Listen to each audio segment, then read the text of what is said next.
करके वजारत दाखिला ने नोटिस भी जारी किया।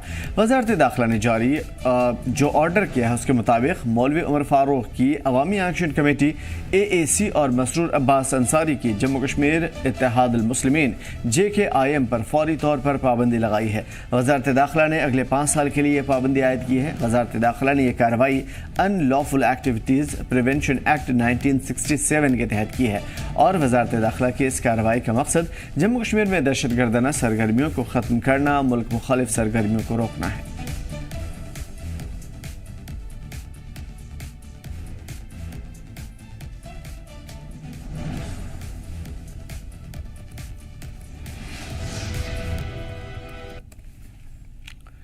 अवामी एक्शन कमेटियों पर मरकजी सरकार की तरफ से लगाई गई पाबंदी पर मीरवाइज उमर फारूक ने सख्त रद्दअमल का इजहार किया। इस पाबंदी की सख्त मुखालिफत की। उन्होंने कहा कि इसे शहीद मिल्लत ने 1964 में मुए मुक़द्दसा में कायम किया था और ये पार्टी लोगों के हुकूक के तहफ़्फ़ुज़ के लिए हमेशा खड़ी रही है। ये एक खालिस जमहूरी और पुरअमन पार्टी है। इसके लिए कई लोग जेल भी गए। उन्होंने कहा कि ताकत के दम पर आवाज़ दबाई जा सकती है, खामोश नहीं कराई जा सकती।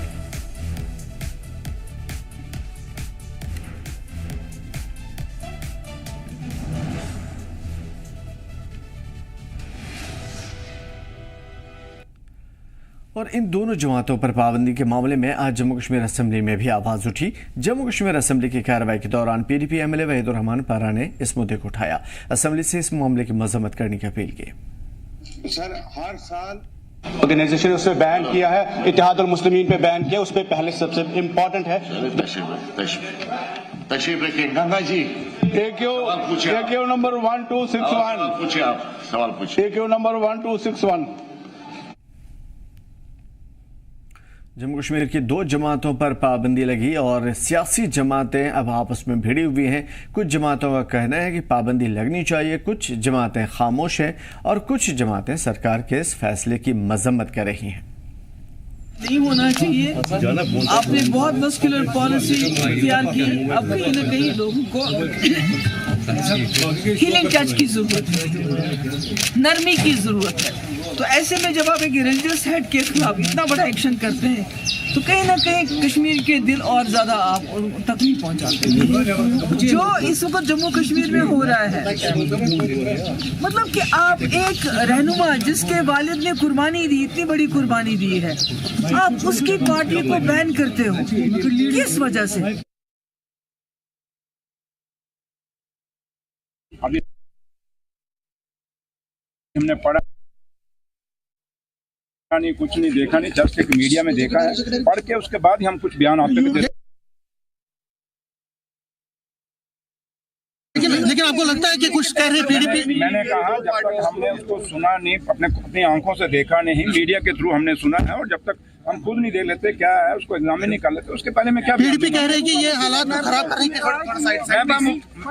महबूबा मुफ्ती जी क्या कहती हैं उन पे मैंने तो रिएक्ट नहीं करना। हम सरकार हैं, सरकार ने सोच के ही बोलना, वो कुछ भी बोल सकती हैं क्योंकि उनके पास बचा कुछ नहीं। और सिर्फ मरकजी सरकार की तरफ से लगाई गई पाबंदी पर मुख्तलिफ सियासी पार्टियों के लीडरों ने अपने अपने रद्दअमल का इज़हार किया है। लीडरों मरकजी सरकार के इस फैसले पर क्या कुछ कह रहे हैं, आपको सुनाते हैं।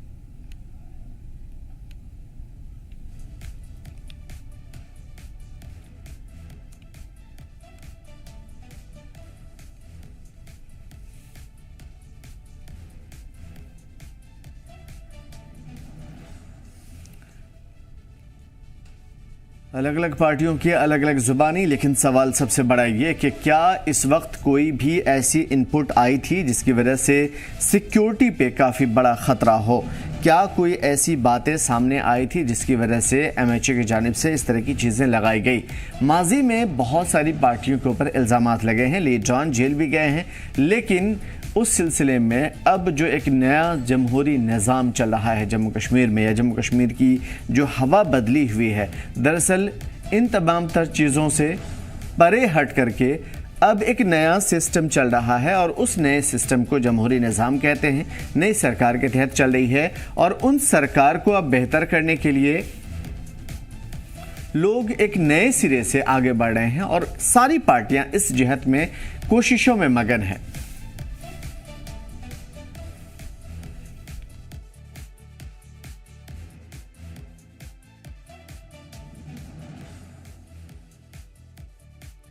तो फिलहाल कई सवाल खड़े होते हैं। एक सवाल ये कि जो वक्ती तौर पे ये हुआ है, क्या ये वक्त की ज़रूरत है? मुल्क की सालमियत पे ख़तरा है। ज़ाहिर है कि ऐसा होगा तो किसी भी पार्टी के ऊपर पाबंदी लगाई जा सकती है जो अनलॉफुल एक्टिविटीज़ में शामिल हों, और अगर नहीं तो फिर किस सियासत के तहत हो रहा है। और सबसे बड़ी बात कि नेशनल कॉन्फ्रेंस इसमें खामोश क्यों है, PDP ही इसमें आवाज़ क्यों बन रही है, दूसरी जमातें ही क्या अपनी बका के लिए अपनी जंग लड़ती हुई नज़र आ रही हैं। इन तमाम तर चीज़ों को हम देखेंगे, इन तमाम तर चीज़ों को हम समझेंगे और ये भी जानने की कोशिश करेंगे कि क्या कुछ सच में ये सियासत है। क्योंकि जम्मू कश्मीर में 2 इस्लामिक ऑर्गेनाइजेशन को बैन किए जाने को लेकर के JK वक्फ बोर्ड की चेयरपर्सन डॉक्टर दरख्शा अंद्राबी ने भी सेंट्रल गवर्नमेंट की तारीफ की है और उन्होंने कहा है कि ऑर्गेनाइजेशन जम्मू कश्मीर में अमन नहीं रहने देना चाहती।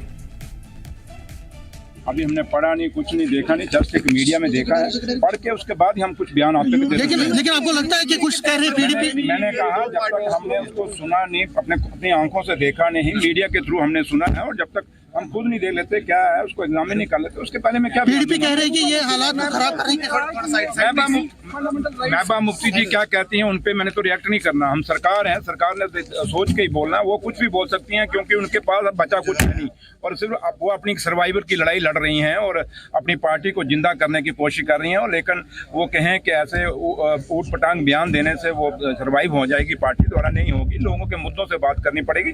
रही जहाँ तक आप जो कह रहे हैं कि 2 आउटफिट कहीं बैन हुई है, जब तक हम खुद उसको देख लेते हैं, पढ़ नहीं लेते, हम कैसे आपको करेंगे? We see it as an inappropriate, badly timed decision. Once popular government is in place, we will try to know whether the local government has been taken into confidence. Number 1. Number 2, we reiterate our stand that reconciliation and dialogue is the only way out. हम मजम्मत करते हैं, हम condemnation करते हैं। जमहूरियत के लिए ठीक नहीं है। एक तरफ से आप मीर वाइस साहब को जो है टॉक्स में एंगेज कर रहे हैं, एक तरफ से आप जमात को जो है उनको आपने दावत दी कि वो जमहूरियत में आए, और हालांकि उन्होंने हिस्सा भी लिया यहाँ इलेक्शंस में, लेकिन दूसरी तरफ से आप उनकी जमात को, उनकी पार्टीज़ को बैन करते हैं तो या इंडिविजुअल्स को बैन करते हैं। ये चीज़ें सही नहीं है। अनलेस एंड अनटिल अगर कोई अनलॉफुल या कोई इलीगल काम कोई पार्टी नहीं करती है तो उनको बैन कराना ये सही चीज़ नहीं है। बातचीत से जो है मसले का हल निकलता है। बैन करा के जो है आप पॉलिटिकल एक्टिविस्ट्स को या पार्टीज को बैन कराएंगे, इन चीज़ों से मसाइल का हल नहीं निकलता। अप्रोच जो है कांग्रेस पार्टी का रिकंसिलिएटरी रहा है। अब ये जो ऑर्डर निकला है इसमें हमें तो नहीं पता कि ये अचानक से क्या बात हुई, बिकॉज अगर आप देखें पब्लिक परसेप्शन को देखें, कई महीनों से ये एक परसेप्शन बना हुआ था कि गवर्नमेंट ऑफ इंडिया ने इन लोगों को एंगेज किया हुआ है बातचीत में। ट्रैक 2 चैनल पे बिहाइंड द स्क्रीन उनसे बातचीत हो रही है और हुई भी। तो उसके बाद में अचानक से क्या हुआ, जो कल तक अनलॉफुल नहीं थे, जिनसे आप ट्रैक 2 के तहत बातचीत कर रहे थे, आज आप उनको कह रहे हैं कि उन्होंने अनलॉफुल एक्टिविटीज़ की। तो जो ऑर्डर है इट शुड हैव बीन थोड़ा बहुत एक्सप्लेनेटरी, क्योंकि उसमें भी ब्लैंकेट बैन उन्होंने लगाया हुआ है बाय सेइंग कि अनलॉफुल एक्टिविटीज़ है। कौन सी अनलॉफुल एक्टिविटीज़ है? हम as citizens of Jammu and Kashmir अगर हम देखें, मैं तो श्रीनगर का बाशिंदा हूँ, अनलॉफुल एक्टिविटीज़ जो है वो सामने दिख के आती हैं। महबूबा मुफ्ती ने कंडेम किया है, कहा कि महबूबा मुफ्ती की पार्टी का आधार जो है वो अलगाववाद है, सेपरेटिज्म है, और जो पार्टी एमर्ज हुई, इवाल्व हुई, उसी बेस पे हुई है। आज जब अलगाववाद पे चोट हो रही है, महबूबा मुफ्ती का दर्द छलकता है ट्वीट के द्वारा। जहां हम जम्मू कश्मीर आते आते देख रहे हैं कि ये 2 मुख्तलिफ जो ऑर्गेनाइजेशन थी, उन्होंने भी देश के खिलाफ बहुत बड़ी काम की है। जब हुर्रियत कॉन्फ्रेंस यहाँ एक्टिव थी, जब मिलिटेंसी अपने अरूज पे थी, तो ये दोनों जो ऑर्गेनाइजेशन है ये वजूद में आई थी और ये पाकिस्तान को सपोर्ट करी। और पाकिस्तान का जो डिजाइन है कि कश्मीर में आतंकवाद फैला जाए, जम्मू कश्मीर में आतंकवाद को बढ़ावा दिया और जम्मू कश्मीर में अनरेस्ट किया जाए, चाहे वो स्टोन पेल्टिंग के जरिए हो, चाहे वो टायर गैस, चाहे वो हड़ताल हो, चाहे वो कैलेंडर्स में। उन कैलेंडर्स में भी इन पार्टियों का बहुत बड़ा रोल रहा है, जो कैलेंडर 2019 से पहले आप जम्मू कश्मीर में देख रहे थे। जैसे कि यही पार्टियां एक फरमान, एक हुक्म सादिर करती थी कि आज किस रंग के कपड़े आपको पहनने और क्या खाना है। ये इनकी एक्टिविटीज रही है। तो जम्मू कश्मीर में 2 इस्लामिक ऑर्गेनाइजेशन को बैन किए जाने को लेकर के वक्फ चेयरपर्सन दरख्शा अंद्राबी ने भी सेंट्रल गवर्नमेंट के बारे में कहा है कि कुछ ऑर्गेनाइजेशन जम्मू कश्मीर में अमन नहीं रहने देना चाहती। अब सरकार के जरिए जिन ऑर्गेनाइजेशन को बैन किया गया है, ये एक काबिल तारीफ कदम है। वो भी हमारी सेंट्रल गवर्नमेंट कर रही है। उनको मालूम है कि कुछ जमातें हमेशा ये चाहती हैं कि जम्मू कश्मीर में जो वातावरण आज सही हो गया है, हमारा जो माहौल सही हो गया है, उसमें वो खलल डालने की कोशिश कर रहे हैं। तो हमारी जो होम मिनिस्ट्री ने कुछ जमातों पे पाबंदी पहले भी आयद की है और अब भी, वो बहुत बेहतर है, क्योंकि अगर ऐसा नहीं करेंगे तो फिर से हमें 89-91 में जाना है। हम वो अब बर्दाश्त नहीं करेंगे। जम्मू कश्मीर में लोग अब अमन और तरक्की चाहते। तो अब चीज़ें कितनी कॉम्प्लिकेटेड है वो जम्मू कश्मीर के हालात को देख कर के साफ तौर पे अंदाज़ा हो सकता है। हालिया कुछ दिनों में जब से ये हुकूमत बनी है, उस पे ही अगर नज़र डाली जाए तो हुकूमत ज़रूर चारों तरफ से घिरी है, वादे मुकम्मल नहीं हो पा रहे हैं, लेकिन सियासी पार्टियों की चौतरफा हमले से भी साफ जाहिर है कि अपोजिशन भी उस पोजीशन में नहीं है कि वो ये कह सके कि अवाम की खैर ख्वाह सिर्फ वही है। अब सवाल ये बनता है कि अगर सरकार कुछ कर नहीं पा रही है या कुछ करना नहीं चाहती, या अपोजिशन भी कहीं न कहीं खुद के दामन पे दाग नहीं लगने देना चाहती और सरकार पर उन धब्बों का इल्ज़ाम लगाना चाहती है, तो सवाल ये है कि अवाम का खैर ख्वाह कौन है? अवाम ने जो रिप्रेजेंटेशन करने के लिए वोट दिया है, उनकी खैर ख्वाही कौन करेगा? उनकी गमगुसारी कौन करेगा? उनके मसाइल को दूर कौन करेगा? असेंबली के अंदर बैठे हुए जितने भी रिप्रेजेंटेटिव्स हैं, आखिर वो वहाँ क्यों बैठे हुए हैं? किसके बलबूते पे बैठे हुए हैं? क्या अवाम ने वहाँ तक उनको पहुँचाया है? तो क्या वो अवाम के हित में बात नहीं करें? सवाल बहुत सारी चीज़ें हैं ऐसी हैं जिस पे सवाल उठाया जा सकता है, शायद जवाब उसका मिलना थोड़ा मुश्किल है। अब अवाम हर 5 साल में एक बार बेवकूफ़ बनती है, लेकिन 5 साल के लिए लगातार बेवकूफ़ बनती है, और ये दर्द ऐसा है जो अवाम को ही समझ में आता है। किसी सियासतदान, किसी लीडर को ये चीज़ें समझ में नहीं आ सकती। क्यों? क्योंकि उनको अपनी पार्टी के हित सबसे पहले समझ में आते हैं। अब सवाल यहाँ पे कई चीज़ों का है। देखिए, बैन लगाना सबसे अहम नहीं है।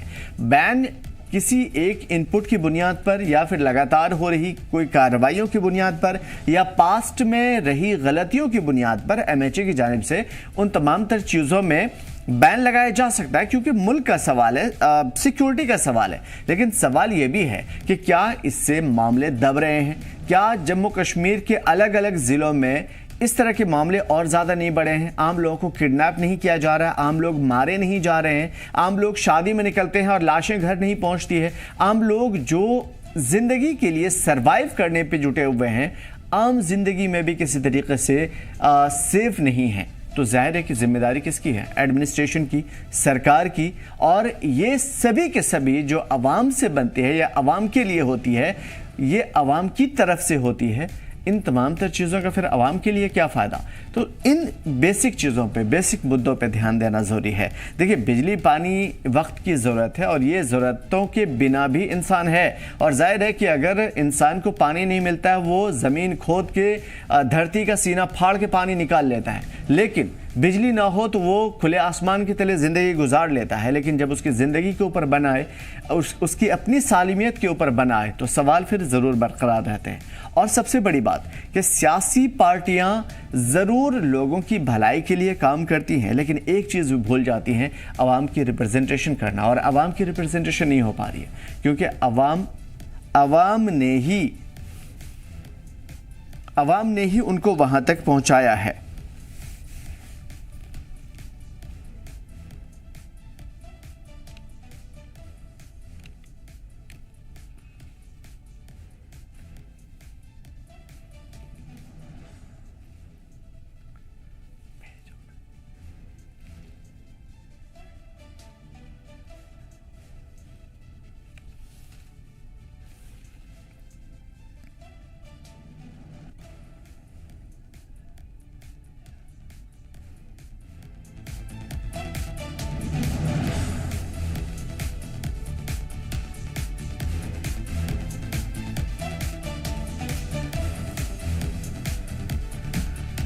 ठीक है, तो उन तमाम तर चीज़ों पे हम नज़र डालेंगे और सीधा पॉलिटिकल पार्टियों के लीडरान से इन तमाम तर चीज़ों को समझने की कोशिश करेंगे।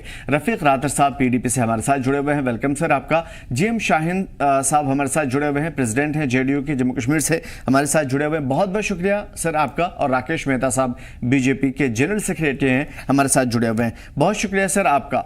सीधा अब मैं आता हूँ जनाब रफ़ीक रातर साहब, आखिर अचानक क्या हुआ जिस तरीके से असेंबली के अंदर बातें रोज रोज नए नए मुद्दे उठ रहे हैं, हो क्या रहा है असेंबली के अंदर, जम्मू कश्मीर जा किस तरफ रहा है आपकी नजर में? देखिए, आपको पता है कि यहाँ पर 10 साल के बाद इलेक्शंस हुए और जमहूरियत यहाँ पर बहाल हुई है और एक नेशनल कॉन्फ्रेंस को एक एब्सोल्यूट मेजॉरिटी मिली है, 50 सीटें उनके पास हैं। और तो इस वक्त लोगों की उम्मीदें जाग उठी कि जब डेमोक्रेसी का रिवाइवल हुआ और लोगों की उम्मीदें थी कि नई सरकार आएगी, उनके मामलात हैं, उनके मसाइल हैं, उनके बड़े इश्यूज हैं जो पिछले 10 साल से वो बड़े तरसते थे कि ये मामलात जो हैं, ये इश्यूज जो हैं वो हल होंगे। तो उम्मीद और जब फिर नेशनल कॉन्फ्रेंस ने इलेक्शन लड़ा तो फिर उन्होंने मैनिफेस्टो भी इस तरीके का लोगों के सामने रखा कि लोगों ने उसको बड़ा सराहा और लोगों ने उसको पसंद भी किया और उनको वोट भी मिले। अब जब इलेक्शन के बाद सरकार बनी, नेशनल कॉन्फ्रेंस ने सरकार बनाई और उम्मीद ये थी कि अब वो लोगों के इश्यूज को उठाएंगे, लेकिन आप देख रहे हैं बिल्कुल उनका यू टर्न है। जो उनकी तारीख रही है, जो उनकी हिस्ट्री रही है 47 से आज तक, हर मामले पर यू टर्न लेना, सिर्फ फेक प्रॉमिसेस और लोगों को धोखा देकर धोखाधड़ी से उनसे मैंडेट लेना और मैंडेट सरकार बनाने के बाद फिर वो आए टाइम शाइन करते हैं। तो इसी तरीके से सबसे बड़ा इशू जो उनके पास था, जिस पर वो सरकार में आ गए, वो था लोगों की जो स्पेशल पोजीशन थी, जिसको एब्रोगेट किया गया 5 अगस्त 2019 को, उसको रेस्टोर करने के लिए नेशनल कॉन्फ्रेंस ने कहा कि हम वादा बंद है। बिल्कुल, जो अब स्पेशल पावर्स है उनको रेस्टोर करने के लिए हर मुमकिन कोशिश होगी। तो फ्रॉम डे फर्स्ट अगर आप देखेंगे, पहले जब उन्होंने रेजोल्यूशन पास किया वो कैबिनेट में किया, वो असेंबली में नहीं लाया। उसकी वजह ये थी कि अगर वो असेंबली में लाते वहां बीजेपी को भी वोट डालना पड़ता, वो यस या नो करते, दोनों सूरतों में उनकी पोजीशन बड़ी आड़ हो जाती। लेकिन नेशनल कॉन्फ्रेंस को ने उनको बचाने के लिए वो कैबिनेट में इशू लाया। उसके बाद 370 पर रेजोल्यूशन आपने देखा किन हालात में लाया, जब अपोजिशन मेंबरान ने, जब पीडीपी के हमारे लोगों ने वहां पर आवाज उठानी शुरू कर दी और उन्होंने कहा, उन्हें सीएम को याद दिलाया कि आपने वादा किया है कि हम जब असेंबली में जाएंगे तो पहला रेजोल्यूशन स्पेशल पोजीशन पर होगा। फिर उसमें भी आपने देखा कि एक गोलमोल रेजोल्यूशन लाया गया जिसमें 370 और 35 का जिक्र भी नहीं किया गया। उसके बाद देखिए इश्यूज आते रहे।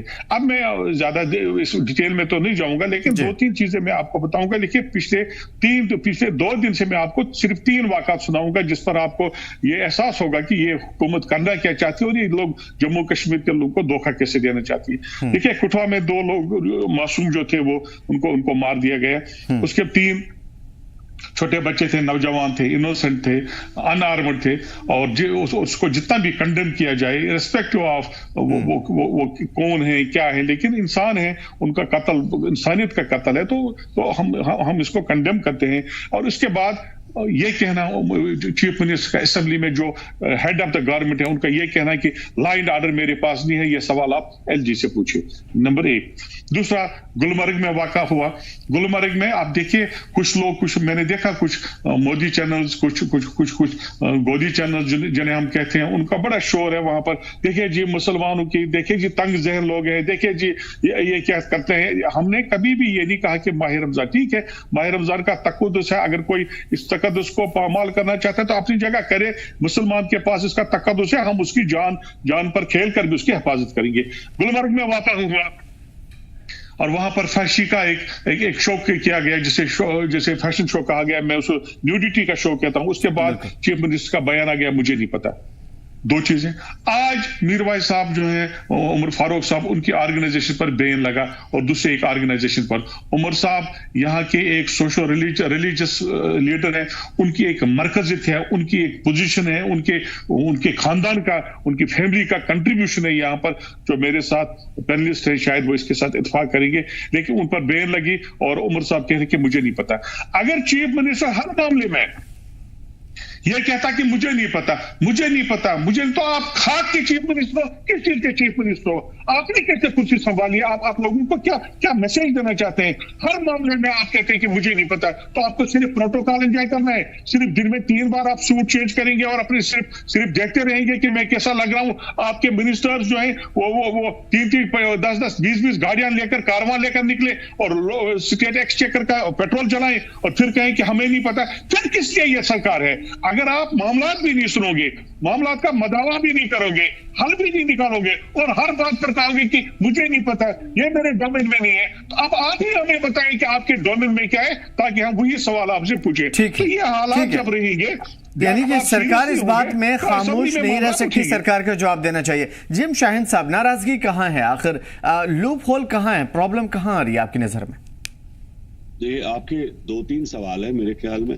आपने जहां तक कहा था, एक मीरवाइज के बारे में पूछा था आपने कि बिल्कुल तंजीम को बंद कर रहे हैं। बाकी सरकार से मुझे यहाँ की कोई उम्मीद हम लोग नहीं रखे हैं और न रखेंगे आगे। इन जो हमें पास्ट का तजुर्बा है, बहुत बड़ा तजुर्बा है। रही बात मीरवाइज साहब का, उनकी तंजीम का बैन करना, हम ये कहेंगे कि एक दफा अगर होम मिनिस्ट्री इसको नजरसानी करे, अगर एक आदमी आना चाहता है मेन स्ट्रीम में, तो अगर कोई गुंजाइश है कानून में तो दी जाए। लेकिन हम हर एक बात हमें याद है, हम कोई भी चीज नहीं भूले।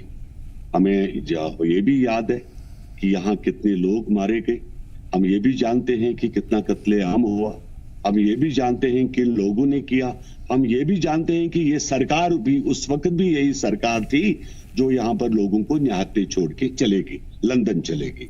आज जो बड़े बड़े दावे कर रहे हैं, बड़े बड़े वादे कर रहे हैं, जब 90s में जब मामलात खराब हुए उस वक्त यही लोग थे और मिनिस्टर फारूक अब्दुल्ला था और लंदन छोड़ के भाग गया। लेकिन ठीक है, कानून अपना काम करता है, वो लोग देखते हैं। जब हम उस आदमी को भी सजा देते हैं जो उग्रवादियों को सपोर्ट करता है, उग्रवादियों को, उसमें भी कानून में गुंजाइश है कि उसको भी सजा दी जाए, तो ठीक है। कानून में मुदाखलत नहीं करना चाहता हूं, एमएचए का फैसला है, जो फैसला है हमसे ज्यादा वो जानते हैं। और जो लोग बात कर रहे हैं इसमें, शायद अगर एनसी का कोई है तो मेरे से बात करे, मैं हर एक वाकया सुनाता हूं, विद सबूत देता हूं। आप ये भी जानते हैं, मैं भी जानता हूं और पूरा देश भी जानता है, यहाँ पर काफी सारे लीडर भी पकड़े गए, काफी सारे लोगों के ऊपर यूपीए केसेस चल रहे हैं। क्यों चल रहे हैं? जेलों में लोग हैं, क्यों है जेलों में? अगर उन्होंने कुछ नहीं किया, अगर वो बेगुनाह लोग हैं तो वो जेल में क्या कर रहे हैं? तो ऐसा कोई हवा में जेल में नहीं बैठा है। मेरे हिसाब से जो कानून काम कर रहा है अपने हिसाब से सही कर रहा है, और हमें इन चीजों में सिक्योरिटी पॉइंट ऑफ व्यू, इन चीजों में मुदाखलत हम लोग ना करें तो ज्यादा अच्छा है। हमने नेशन के बारे में सोच रहे हैं, हमें अपने बारे में नहीं सोच रहे हैं। तंजीमें आती है, तंजीमें जाती है, लेकिन जहां तक मुल्की सलामत की बात है, मुल्की सलामती के ऊपर कोई आवाज उठाए, उस चीज को हम लोग भी कभी बर्दाश्त नहीं करेंगे। इस हिंदुस्तान के लिए बड़ी कुर्बानियां दी है, खून बहा है हम लोगों ने, तो अगर एमएचए का कोई फैसला आया कोई चीज लेकर, हम उसमें ज्यादा मुदाखलत नहीं करते। ठीक है जिम शाहीन साहब, मैं एक चीज समझने की कोशिश करूंगा आपसे ही कि आखिर कमजोर दुश्मन पे सभी अटैक करने की क्यों कोशिश करते हैं, मजबूत दुश्मन पे अटैक करने की कोशिश क्यों नहीं? तो क्यों गलतियां तो उसकी सबसे ज्यादा होती हैं। आई मीन टू से कौन कमजोर दुश्मन है? आप किसको? जाहिर सी बात है, एनसी, अब बीजेपी का अगर मुआवजा किया जाए तो एनसी बहुत कमजोर है बीजेपी के सामने में। बीजेपी अगर लॉ एंड ऑर्डर मेंटेन नहीं हो पा रहा है तो एनसी कह सकती है कि भाई गलती आपकी है, क्योंकि आप ही के पास सब कुछ है, पावर है। नहीं, आप इसको पॉलिटिकलाइज क्यों कर रहे हो? Why you are mangling this thing? BJP is in government of India, it's in centre. State government run कर रही है नेशनल कॉन्फ्रेंस, तो इसमें बीजेपी और नेशनल कॉन्फ्रेंस कहां से आ गई? नहीं, सिर्फ इस मसले पे नहीं है, वो डोमेन बनता है, एक सेकंड, वो डोमेन बनता है नेशनल कॉन्फ्रेंस का, तो मैं बीजेपी को कैसे सवाल कर सकता हूं? नहीं, इसीलिए तो मैं पूछना चाह रहा हूं आपसे कि दरअसल क्या है कि अगर सिक्योरिटी का मसला है तो सिक्योरिटी इससे बेहतर तो नहीं हो रही है। कोई अभी फिलहाल जो जम्मू कश्मीर की सूरत हाल है, जम्मू के कई अजला में आपने देखा और आपने खुद कंडेम भी किया। मैं आपसे समझने की कोशिश करूंगा कि इन जमातों पे पाबंदी लगा करके सिक्योरिटी का जो मसला वो दुरुस्त तो नहीं हो रहा और भी ज्यादा बिगड़ रहा है, तो जो चीजें ज्यादा बिगड़ी उस पर आप लोग क्यों नहीं कुछ बोल रहे हैं? मैं बताना चाहता हूँ, एक जमाने में ये पैनलिस्ट आपके कितने मुतमईन होंगे मेरे जवाब से, या कितने होंगे मुझे उस चीज का नहीं पता, लेकिन एक जमाने में यहाँ पर हफ्ते भर का कैलेंडर आता था पाकिस्तान से। एग्जैक्टली एक महीने पहले कैलेंडर आता था कि किस दिन स्कूल खुलेगा, किस दिन बंद रहेगा। उसको ट्विटर हैंडल को चलाने वाले पाकिस्तानी थे। क्या आज मेरे साथियों को खुशी नहीं कि यहाँ पर पूरा श्रीनगर खुला हुआ है? क्या आज मेरे दोस्तों को इस बात का खुशी नहीं कि हड़ताल नहीं होती, पत्थर नहीं बैठते? क्या इस बात की खुशी नहीं कि आपकी कम से कम एक किलिंग्स का जो स्कोर था 20-20, 22-22, 40-40 लोग जो है हफ्ते में मारे जाते थे, क्या उसमें कमी आई? क्या मेरे साथियों को इसकी खुशी नहीं? क्या मेरे साथी इस बात पे इनकार कर रहे हैं कि उमर अब्दुल्ला साहब ही चीफ मिनिस्टर थे और मौलवी उमर को इजाजत दी गई थी कि एक प्रोटेस्ट निकाले आप लाल चौक तक, जिसमें कोई 12 लोगों की डेथ हुई थी और पूरा श्रीनगर जला दिया गया था? क्या आपको कुछ याद आ रहा है? थोड़ा पुराना रिव्यू करिए आप लोग। बिल्कुल। आज 2025 में आप घूम रहे हैं, आपका पूरा कश्मीर, आपका डाउनटाउन सब खुला हुआ है। आज कहीं पत्थरबाजी नहीं, आज कहीं नारेबाजी नहीं, आज इनोसेंट लोगों के ऊपर पत्थर नहीं मारे जा रहे। क्या आपको ये अच्छा नहीं लग रहा? आप किस तरफ जम्मू कश्मीर को लेना चाहते हैं, मुझे ये बताएं। ठीक है, लेकिन यहाँ पे जरूर मैं आपसे पूछूंगा कि जो वो थ्रेट था लोगों के लिए, वो थ्रेट कम हुआ या नहीं हुआ, उसके ऊपर बात करेंगे। राकेश मेहता साहब, आपसे रद्द-ए-अमल चाहेंगे। क्या लग रहा है आपको इस वक्त जो तंजीमों पे बैन हुई है, क्या जम्मू कश्मीर में अस्थिरता आएगी इससे? क्या लॉन्ग प्लान है बीजेपी का, सेंट्रल गवर्नमेंट का? आपकी राय? देखिए, पहले तो मेरा नाम राकेश अवामी एक्शन कमेटी कोई पहली कमेटी नहीं है, इससे पहले भी कई जमातों को बैन किया गया है। जम्मू कश्मीर की सुरक्षा को बेहतर हो, लोगों की सुरक्षा जी होते हैं, आईबी के होते हैं, जम्मू कश्मीर पुलिस ने तो इलेक्शन आपने जीता आवाज़ थोड़ी हम तक बेहतर नहीं पहुंच पा रही है, तो दोबारा ज़रूर कोशिश करिए कि जो है जनाब से अच्छे तरीके से बातचीत हो पाए और हम तक बेहतर तरीके से पहुंच पाए। मैं सीधा रादर साहब आपकी तरफ आऊँगा। जो सिचुएशन है, अभी जीएम शाहीन साहब से भी बहुत ही इज्जत और एहतराम से ये चीज़ समझने की कोशिश कर रहे थे। देखिए, सिक्योरिटी का अगर रीज़न है तो समझ में आता है, कोई भी मुल्क के मुखालिफत में नहीं जा सकता, ये सीधा सीधा एक लॉजिक है, सबको मालूम है। सवाल ये है कि उससे तो और भी ज़्यादा ख़राब हो रहे हैं हालात। हो सकता है नेशनल कॉन्फ्रेंस विलन हो, मुमकिन है ये 100% हो, लेकिन सबसे बड़ी बात यह है कि जिस चीज़ की वजह से सबसे ज़्यादा नुकसान हो रहा है उसके ऊपर कॉन्डेम क्यों नहीं कर रहे हैं आप लोग? पीडीपी हो या फिर जेडीयू हो, सभी के सभी आखिर एनसी पे ही क्यों टूट पड़े हुए? नहीं, मैं समझा नहीं आपका सवाल। देखिए, जहां तक मैं समझाऊं, आपका कहने का मतलब यह है कि ये सारे मामला अगर बीजेपी से आते हैं तो हम एनसी की क्यों मुखालफत करते हैं? अगर आपका सवाल ये है तो मैं आपसे बताना चाहूंगा, देखिए, हम बीजेपी से क्या उम्मीद रख सकते हैं? बीजेपी ने हमारा स्पेशल स्टेटस दिया, बीजेपी ने जम्मू कश्मीर के लोगों की पहचान को मिटाने की हर मुमकिन कोशिश की है और 5 अगस्त 2019 से आज तक आर्टिकल एब्रोगेशन के बाद ये सिलसिला इसको कंटिन्यू में रखा गया। ये एक प्रोसेस है और प्रोसेस के जरिए हर रोज कोई ना कोई आर्डर रहता है जिसकी रूह से जम्मू कश्मीर के लोगों को डिसएम्पावर किया जा रहा है और हर सूरत में ये चाहते हैं कि जम्मू कश्मीर के लोगों की पहचान को मिटाना है। अब इंस्टीट्यूशंस हों, अफराद हों, तंजीमें हों, वो सारे इस जुमरे में आती है। जहां तक मीरवाइज साहब की तंजीम के बयान का ताल्लुक है, तो मैं बताना चाहूंगा आपको कि अगर आप दावा करते हैं कि 5 अगस्त आर्टिकल एब्रोगेशन के बाद यहां पर बेहतरी आई है, हालात बेहतर हुए हैं, उसके बाद आपने कई ऑर्गेनाइजेशंस को बैन किया, लेकिन अगर आपको लगता था कि ये ऑर्गेनाइजेशन भी इंस्ट्रूमेंटल है इन्वेस्टिगेट करने में वायलेंस या सेपरेटिज्म, तो आपने 5 साल या 6 साल पहले जो आपने ऑर्गेनाइजेशन 5 या 6 या 8 या तंजीमों को आपने बैन किया, तो इसको तब आपने बैन क्यों नहीं किया? आज आप इसको बैन क्यों करने जा रहे हैं जब मीरवाइज साहब को आपने कल 1 महीने पहले सिक्योरिटी दे दी? तो आप ये दुगलापन नहीं है तो क्या है? अगर आपके कौल और फ़िल में तजाद है, आप कह रहे हैं हालात में इंप्रूवमेंट है, आप कह रहे हैं मीरवाइज साहब जी मेन स्ट्रीम हो गए हैं, उनको आप सिक्योरिटी भी देनी है, लेकिन आज क्या वजह है कि आप उनकी ऑर्गेनाइजेशन पर बैन कर रहे हो, जबकि उम्मीदें भी जगी थी। और वो मीरवाइज साहब की तरफ से बड़े कुछ अच्छे बयानात भी आए थे, अमन के हवाले से, ड्रग के हवाले से, टेररिज्म के हवाले से, और यहाँ पे नौजवानों के हवाले से, और बीच बीच में गवर्नमेंट पॉलिसीज पर भी वो बात करते थे। बेसिकली मीरवाइज जो उनका हक बनता है, जो वो करते आए हैं, जो उनका खानदानी ये रहा है, अथॉरिटी रही है, बेसिकली एक मजहबी पेशवा।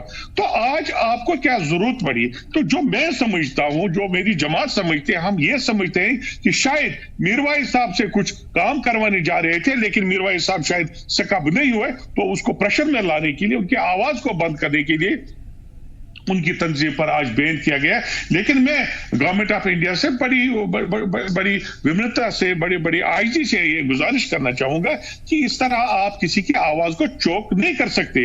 अगर आप ये समझते हैं कि जबरदस्ती और लाठी से और इस तरह के कवानीन लाने से और इस तरह से बैन करने से आप किसी का मुंह बंद करोगे, या तंजीम को बैन करने से तंजीम की आवाज जो है वो खत्म हो जाएगी, ऐसा नहीं होता है। डेमोक्रेसी में आपको एक्सेप्ट करने का, ये अकोमोडेट करना पड़ेगा, डिसेंट को भी सुनना पड़ेगा। अगर आप अपोजिशन आवाज ही सुनना नहीं चाहते, अगर आप वो आवाज ही पसंद नहीं करते, आपके कान ऐसी आवाज ही पसंद नहीं करते जो कश्मीरियों के लिए हो, कश्मीरियों के हित में हो और कश्मीरियों के वजूद की बात करता हो, तो आप उन आवाजों को दबाना चाहते हैं, तो ये मेरे ख्याल में किसी भी जमहूरी निजाम में बेहतर नहीं है। ठीक है, लेकिन दादर साहब, मेरा जो सवाल था वो पुलिस के संदर्भ में था। जब उन्होंने बयान दिया, आपने कहा कि इस चीज पे आपको पीडीपी के ऑब्जेक्शन है। असल में उन्होंने कहा कि पुलिस और सिक्योरिटी का जो पूरा का पूरा अमला है वो एडमिनिस्ट्रेशन के अंडर में, सेंट्रल गवर्नमेंट के तहत वो सारी चीजें आती हैं, तो सरकार से आप सवाल क्यों पूछ रहे हैं या सरकार को मोरिद इल्जाम क्यों ठहरा रहे? सेम चीजें आपने भी आज पूछी। मैं आपसे ये समझने की कोशिश करूंगा, जो चीजें मैं इनसे पूछ रहा था जेम शाहीन साहब से, मैं आपसे भी यही चीजें पूछ रहा हूं कि कमजोर को इतना ज्यादा आप कोशिश, देखिए मैं नहीं कह रहा हूं कि वो अच्छा है बुरा है, मैं उस नजरिए से देख ही नहीं रहा हूं, और ना मैं उनकी पार्टी का कोई प्रवक्ता हूं। मैं आपसे ये समझने की कोशिश करूंगा कि एक कमजोर शख्स, दो हमारे साथ विलन हैं, एक कमजोर विलन है जो ऑलरेडी दबा हुआ है, उसके वो खुद ही कह रहा है कि हमारे पास पावर नहीं है, हमारे पास पैसे नहीं है, खजाना खाली है, दुनिया भर की सारी चीजें, हमसे कुछ नहीं हो पाएगा। हाँ, हमने जो वादे किए 5 साल है, हम धीरे धीरे करके पूरा करेंगे। तो उनकी कमजोरी साफ तौर पे आया है। सवाल यह है कि जो मेन विलन है जम्मू कश्मीर के लोगों के लिए, जम्मू कश्मीर की बका का, ऑटोनॉमी का, उनके ऊपर आप लोग क्यों नहीं बोलते हैं? क्या बीजेपी से डर है? जो मैं अभी तक बात कर रहा था, मेरे ख्याल में मैंने बोला और खुलकर बोला। मुझे नहीं पता कि आप किस तरह का कलाम मुझसे चाहते हैं, लेकिन मैं आपको एक बात बताऊंगा। देखिए जी, इलेक्शन हुए और नेशनल कॉन्फ्रेंस ने लोगों को यह वादा दिया है कि मैं ये चीजें करूंगा। अगर मैं उनसे आज ये पूछूं कि ये चीजें क्यों नहीं करते हैं, अगर उनका जवाब ये आएगा कि हाँ नहीं करते क्योंकि हमारे पास पावर्स नहीं, क्या ये जस्टिफाइड है? मैं आपसे ये सवाल पूछना चाहता हूं। देखिए, यही चीफ मिनिस्टर जिसने इलेक्शन के दौरान कहा कि मैं इलेक्ट्रिक स्मार्ट मीटर अगर कहीं पर लगेगा मैं सारे के सारे ये दरियाई जहलम में फेंकूंगा। जब आप चीफ मिनिस्टर बने तो आप कह रहे हैं स्मार्ट मीटर सारी जम्मू कश्मीर में लगाने। आपने कहा मैं 200 यूनिट बिजली के यूनिट्स आपको फ्री दे दूंगा। कल आपने किया जो 1.5 पॉपुलेशन है, तकरीबन 1 लाख या 2 लाख लोग आएंगे, उनको भी सोलर पैनल पहले इंस्टॉल कर दिए। आपने कहा मैं 1 लाख जॉब आपको फराहम करूंगा, पहले साल में आप उसकी बात तक भी नहीं करते। यहाँ पर रिजर्व कैटेगरी के लिए 70% कोटा है और 70% लोगों के लिए जो मैंडेट है उनके लिए 30% है। आपने कहा कि मैं उसको खत्म करूंगा, आप उस पर आप बात ही नहीं करते। आपने कहा डेलीवेजर से 60,000 मैं उनको रेगुलर करूंगा। कल उनने डंडे खाए, मार खाए, आपने देखा वो सड़कों पर किस तरह से पुलिस ने उनकी पिटाई की, लेकिन आप उस पर बात ही नहीं करना चाहते। अगर आप किसी मामले पर बात ही नहीं करना चाहते तो आपने मैंडेट लिया, आप कुर्सी पर बैठे। अगर मैं आपसे नहीं पूछूं, मैंने आपको वोट दिया, लोगों ने वोट दिया, लोगों हाँ, ठीक है, आप पूछ सकते हैं, बिल्कुल पूछ सकते हैं, लेकिन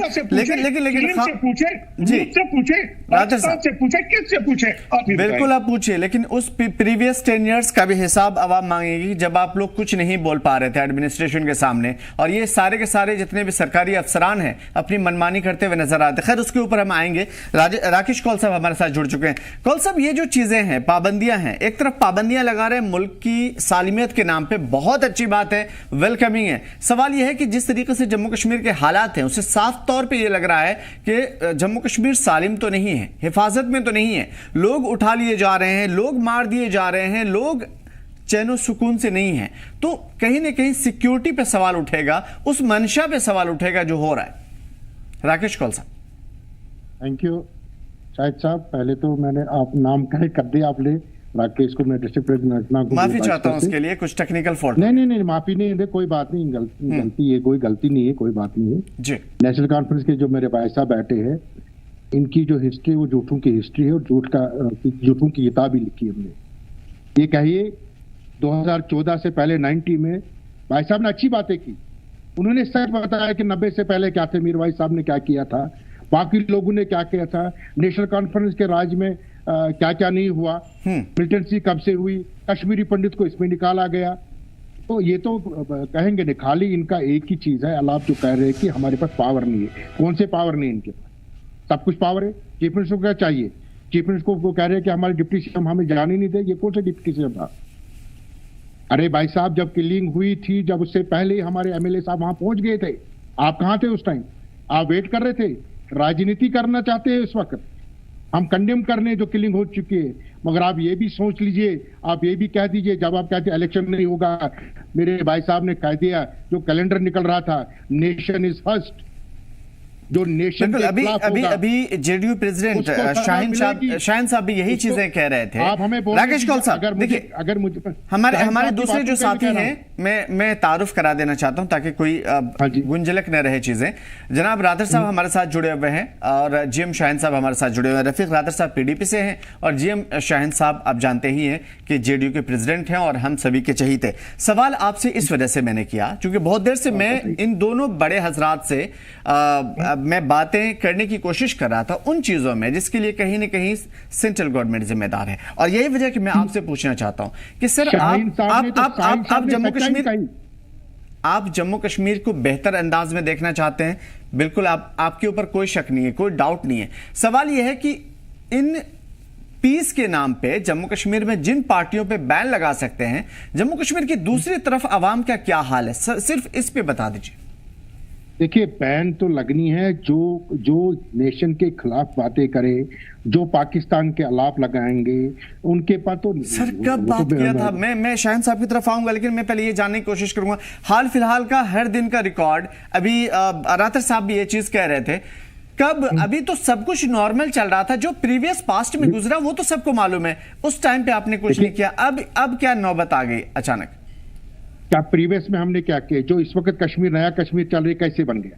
ये तो जब गवर्नमेंट ने काम किया, एलजी साहब ने काम किया, जो आतंकवादी को खत्म किया, ये तो इलेक्शन कैसे हुआ यहाँ पर? अगर ये हालात ठीक नहीं होते तो क्या नेशनल कॉन्फ्रेंस इस वक्त रोलिंग करती? यहाँ पर नहीं करती। इनके शासन में क्या हुआ था? हम तो यही कह रहे, देखिए वारदात जो हो चुके हैं उनको हम कंडेम कर रहे हैं। जो चीजें हो रही थी, जब कभी कभी टारगेटिंग किलिंग जो हो रही थी वो भी खत्म हो गई। जो ये एपिसोड हुआ ये तो कंडेम में हम इसके साथ नहीं है। छोटे हम ये भी कह रहे हैं, मगर आप ये कि उसको उसकी पार्टी को क्यों बैन लगा दिया, ये इसके पीछे हमारे पास पावर नहीं है। ये कब तक ये करेंगे हम? भाई साहब गलत का हमारी पार्टी गलत का साथ नहीं। अरे क्या आप पिछला भूल चुके हैं? पिछला जो आप लोगों ने काम किया है इसको आप भूल चुके हैं? क्या क्या नहीं हुआ, कि कितनी किलिंग्स हुई 9 से पहले जब आप लोग गवर्नमेंट में थे। ठीक है यानी कि कहीं ना कहीं जो कश्मीर, आज हमारा जो कश्मीर बना है, बोलने दीजिए सर, अगर मुझे प्लीज बोलिए। इनको ठीक है, बात मुकम्मल करिए। एक बार इनको कह दीजिए कि सैल्यूट कीजिए, प्रधानमंत्री जी को सैल्यूट कीजिए। ये आपका भी प्रधानमंत्री है, ये खाली मेरा प्रधानमंत्री है जिसने नया कश्मीर का आगाज किया। ये जो आज की किलिंग है, जो कुटवा की हुई है, देखिए हम इसमें कंडेम कर रहे हैं। हमारी पार्टी ने के एलओपी साहब ने कह दिया है, हाँ हमें क्यों नहीं जाने देते? अरे क्या बात कर रहे हो? पहले तो जाते थे आप लोग, क्यों नहीं जाने देते? आपने यहाँ ये किया, बोलते गुलमर्ग में फैशन शो हुआ। गवर्नमेंट किसकी है? इनका होटल है, उनसे लोग हैं। होटल तो आप लोगों का है, नेशनल कॉन्फ्रेंस के रिलेटिव का है, उमर साहब के। वहां कौन लोग बैठे थे? और आप कह रहे उमर साहब के हमें पता ही नहीं है। शाहीन साहब तो ठीक बोल रहे, इनको कब पता चलेगी?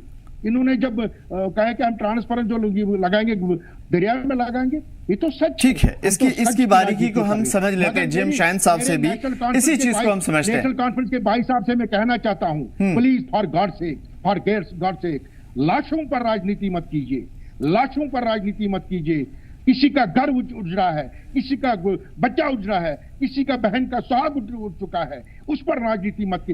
आप राकेश कोल को टोक सकते हो, आप भाजपा को टोक सकते हो, आप किसी पार्टी को टोक सकते हो, मगर राजनीति मत कीजिए। इस पर, इन चीजों पर राजनीति मत कीजिए जिन पर आपने वादे किए कश्मीर में हम ये देंगे, वो कर हम ये डेली वेजों को वो करें, आपने नाम मिला, कौन सा बजट था आपका? तो सर एक लफ्ज में ये बता दीजिए, आप स्टेटहुड दे दीजिए, सारे मसले की जिम्मेदारी उनके ऊपर डाल देंगे हम। आप सिर्फ स्टेटहुड दे दीजिए। नहीं चलेगी इनकी।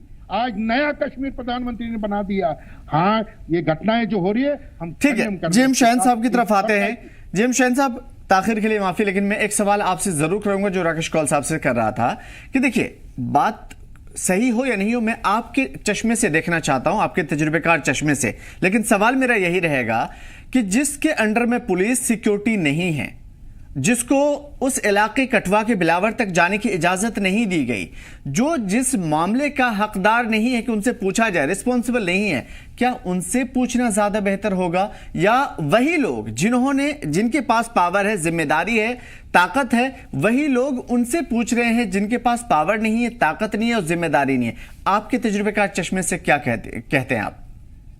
नहीं, देखिए, हमारे सीएम साहब के पास खाली आपका सिक्योरिटी नहीं है, बाकी तो सब चीजें उनके पास है। बिल्कुल। और सिक्योरिटी भी रखते तो आप जानते हो कि आसिया नीलोफर का मामला किसके टाइम पे हुआ था, इतनी सारी किलिंग्स किसके टाइम पे हुआ था। जाहिर सी बात है, एक तजुर्बा है गवर्नमेंट ऑफ इंडिया का और एक काफी दूर नजर है, और जानते हैं कि काफी सारी चीजें खराब भी हुई। ठीक है, इस बार सिक्योरिटी जो है MHA के पास है और होना भी चाहिए, बिकॉज जैसे हम सब लोगों को हम कहते हैं कि पहले मुल्क की बात करें और उसके बाद सब चीजें ठीक रहती है। रही बात कठवा की, कठवा पे मुझे नहीं पता, काफी लोग गए वहां पे, किसको रोका गया, किस बुनियाद पे रोका गया, क्या इनपुट्स थे।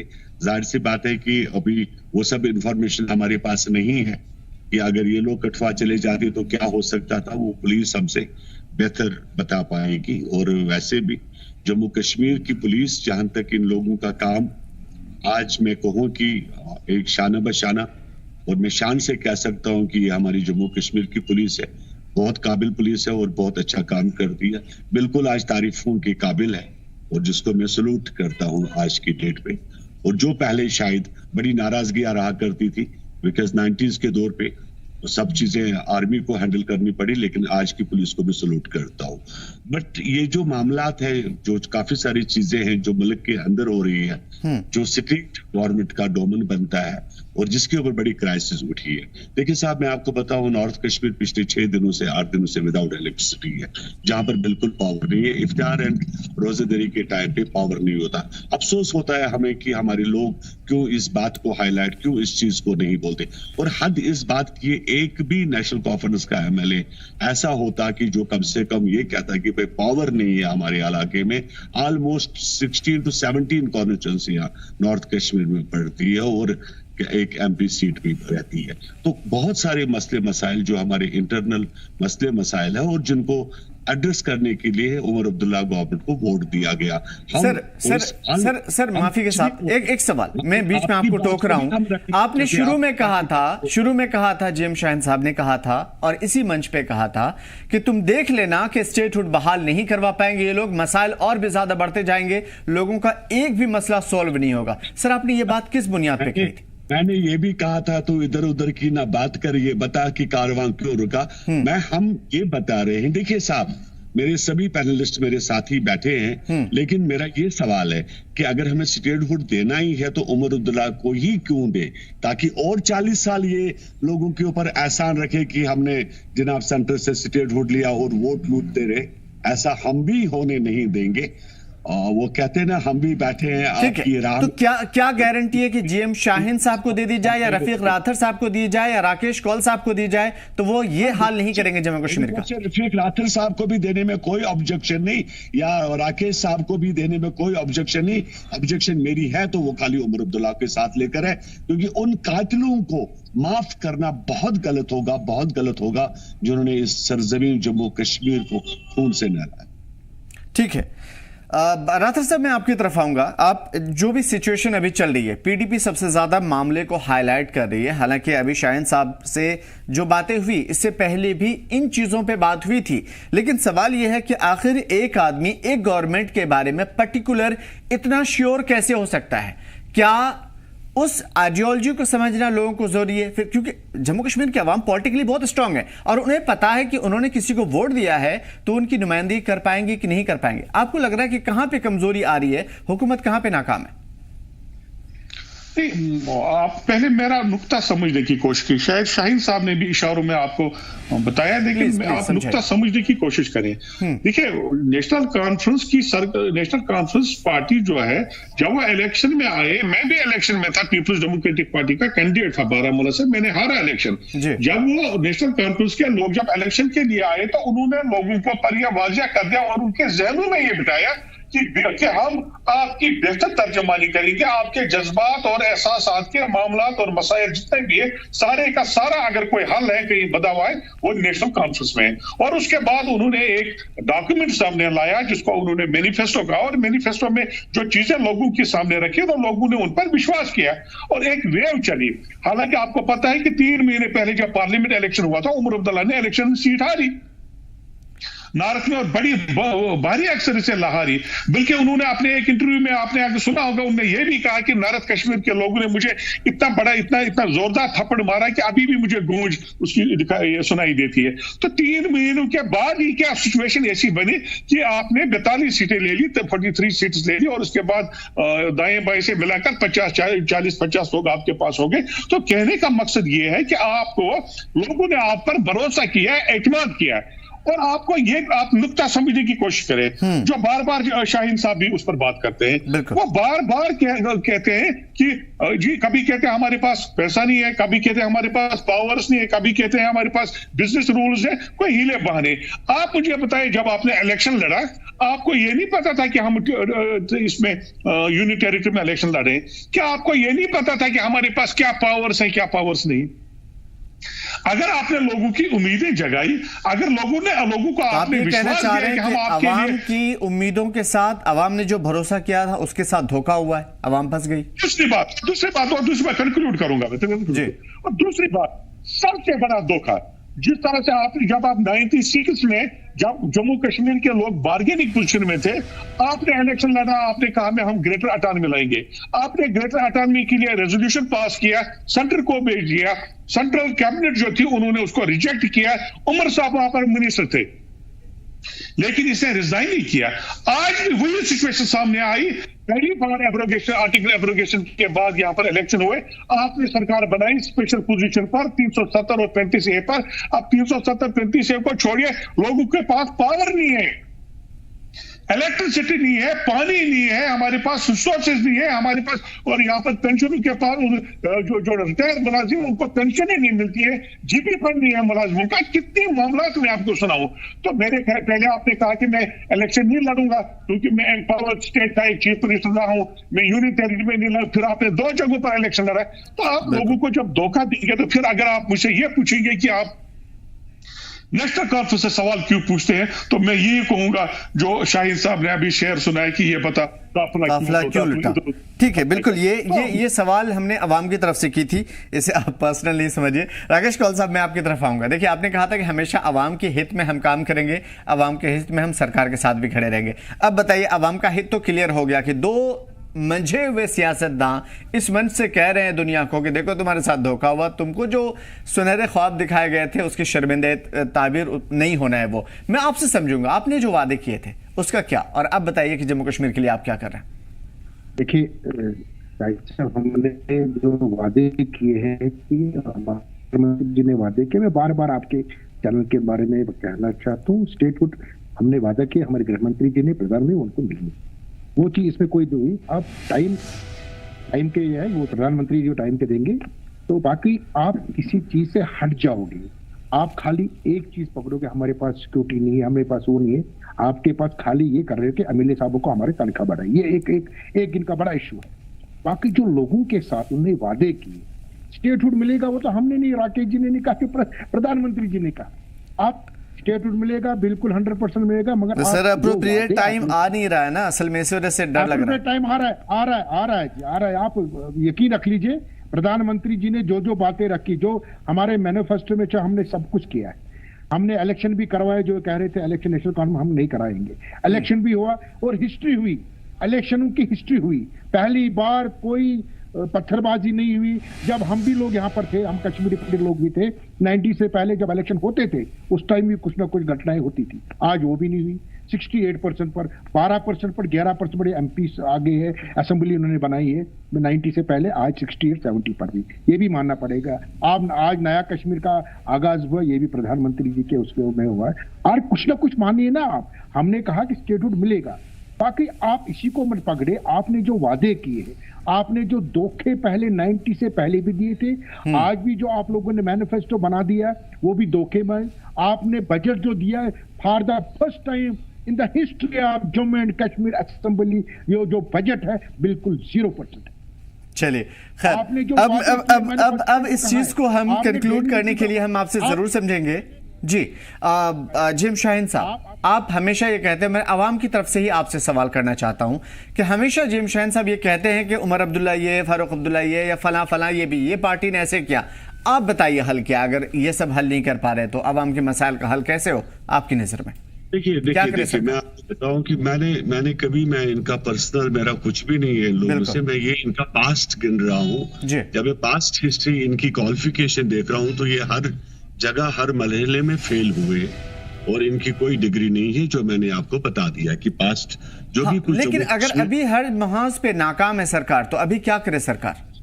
नहीं, कम से कम मैं कुछ ही ना करे तो कम से कम इस शो को तो, जो न्यूड शो कल चला गुलमर्ग के अंदर, जो शराब बांटी गई वहां पे, भाई ये भी क्या, इसके लिए भी गवर्नमेंट ऑफ इंडिया दिल्ली से आएगी?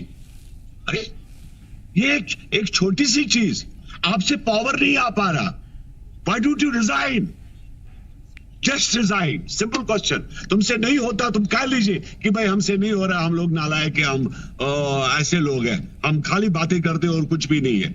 आप बता रहे हैं कि ये डिपार्टमेंट हमारे पास, इरिगेशन तुम्हारे पास, पीएचई तुम्हारे पास, पावर तुम्हारे पास, सब मिनिस्ट्री आप लोगों ने ली है। तो मुझे बताइए 6 महीने, आज 8-10 दिनों से नॉर्थ कश्मीर में पावर नहीं है, क्यों नहीं है ये सब चीजें? और गवर्नर रूलिंग में ये सब प्रॉब्लम क्यों नहीं हुई? That's a question. आज उन्होंने कह भी दिया कि 24 घंटे बिजली दे भी नहीं सकते, पावर कट होगा। मुझे ये बताइए आप कि कम से कम इस चीज का तो लिहाज करें कि रोजेदारी चल रही है, कश्मीर में लोग रोजेदार हैं, कल को जम्मू में गर्म इलाका है, वहां पर पावर की जरूरत है। इस चीज का कम से कम, जब गवर्नर रूलिंग में जब ये प्रॉब्लम नहीं हुई तो आज ये सब प्रॉब्लिम्स क्यों हो रही है? 2-3 चीजें साफ हो गई हैं जेम शाहीन साहब और रादर साहब की बात सुन करके और कौल साहब की बात सुन करके, कि सरकार हर बात में ये कह करके नहीं बच सकती कि फला जिम्मेदार है, और अगर आपसे नहीं हो रहा है तो सिंपली आप साइड लाइन होइए, उन जिम्मेदारों को ये सारी जिम्मेदारी दीजिए जो इसके हकदार हैं, और वो जम्मू कश्मीर के हित में, जम्मू कश्मीर के लोगों के हित में बेहतर काम कर सकते हैं। बहुत शुक्रिया जेम शाहीन साहब हमारे साथ जुड़ने के लिए। रफीक रादर साहब बहुत बहुत शुक्रिया आपका भी अपनी कीमती वक्त के साथ हमारे साथ शामिल होने के लिए, और राकेश कौल साहब बहुत बहुत शुक्रिया हमारे साथ बात